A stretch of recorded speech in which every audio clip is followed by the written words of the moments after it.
Buenos días, mi nombre es Javier Vicente López Gómez, alumno de sexto A Electrónica, y hoy vamos a presentar el tema sensores y transductores. Primero empecemos con qué es un sensor. Un sensor es un dispositivo capaz de detectar diferentes tipos de materiales con el objetivo de mandar una señal y permitir que continúe un proceso, o bien detectar un cambio, dependiendo del caso que este sea. Es un dispositivo que a partir de la energía del medio proporciona una señal de salida que es en función de la magnitud que se pretende medir.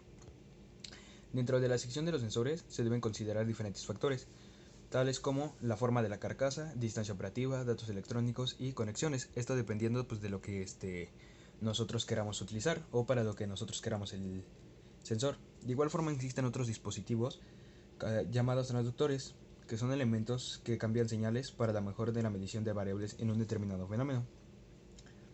Un transductor es el dispositivo que transforma una magnitud fija a otra magnitud, normalmente eléctrica. Un sensor es un transductor que se utiliza para medir una variable física de interés. Algunos de los sensores y transductores utilizados con más frecuencia son los calibradores de tensión, los termopares, los velocímetros. Los sensores o transductores necesitan estar calibrados para ser útiles como... La calibración es el proceso mediante el cual se establece la relación entre la variable medida y la señal de salida convertida. Los transductores, pueden estar en dos tipos básicos dependiendo de la forma de la señal convertida. Los dos tipos son transductores analógicos y transductores digitales. Los transductores analógicos proporcionan una señal analógica continua, por ejemplo, voltaje o corriente eléctrica. Esta señal puede ser tomada como el valor de la variable física que miden. Los transductores digitales producen una señal de salida digital en la forma de un conjunto de bits de estado en paralelo o forma una serie de pulsaciones que pueden ser contadas. En una u otra forma, las señales digitales representan el valor de las variables medidas. Los traductores digitales suelen ofrecer la ventaja de ser más compatibles con las computadoras digitales que los sensores analógicos en la automatización y en el control de procesos. Ahora tenemos la terminología del funcionamiento. Esto es los términos que se emplean para la definición del funcionamiento de un sensor. Tenemos primero que nada el rango de funcionamiento.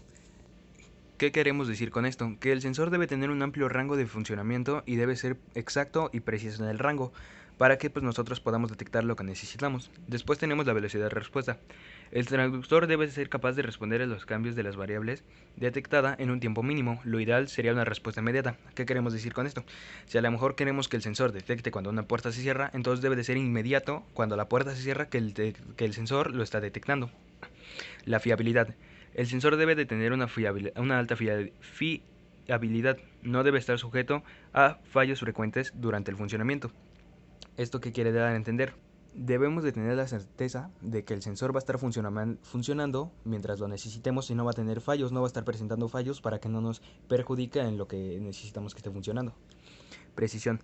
La precisión de la medición debe de ser tan alta como fuese posible. La precisión significa que existe una pequeña variación aleatoria en la medición de la variable. Después tenemos la exactitud, que esta es la cualidad o grado de un instrumento de medida de dar una lectura próxima al verdadero valor de la magnitud medida.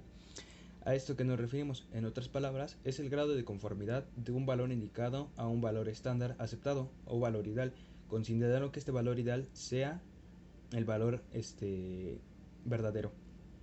El grado de confiabilidad independiente es la desviación máxima entre la curva de calibración de un instrumento y una curva característica específica, posicionada de modo que tal se reduce el mínimo de desviación máxima.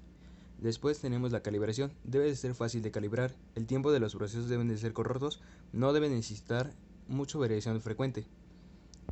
¿Esto qué queremos dar a entender? Que la calibración debe de ser un proceso fácil y corto, para que no tengamos que estar tardándonos mucho en hacerlo, y la calibración no debe de ser constante. A esto que nos referimos que, por ejemplo, dependiendo del desgaste obviamente, pero debe de ser corto. Después tenemos la distancia operativa. La distancia más importante de un sensor, dependiendo del diámetro del sensor. Esto nos referimos a la distancia que tenemos para que el sensor esté operando o que pueda identificar lo que nosotros queremos en un rango exacto. Después tenemos la histeresis. La histeresis es la diferencia máxima en los valores indicados por el índice y por la parte del instrumento, o la señal de salida para el mismo valor cualquiera, cuando recorre toda la señal escala ascendente y descendente. Ahora vamos con la clasificación de los sensores. Estos tenemos algunas clasificaciones diferentes, ¿no? Lo primero es según la energía. Pueden ser activos o pasivos.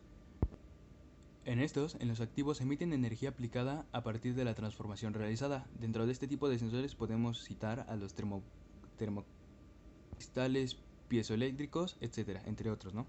Después tenemos los pasivos. Estos reciben energía para realizar la transformación. En este grupo están los transmisores, micrófonos de conductores, los fotodiodos, etcétera. Ahora tenemos según el principio de funcionamientos. En estos tenemos los sensores primarios, resistivos, recalibrables y electromagnéticos, generales digitales. Ahora vamos con los sensores según la magnitud a medir. Estos están directamente relacionados con el fenómeno o estímulo físico que se desea medir.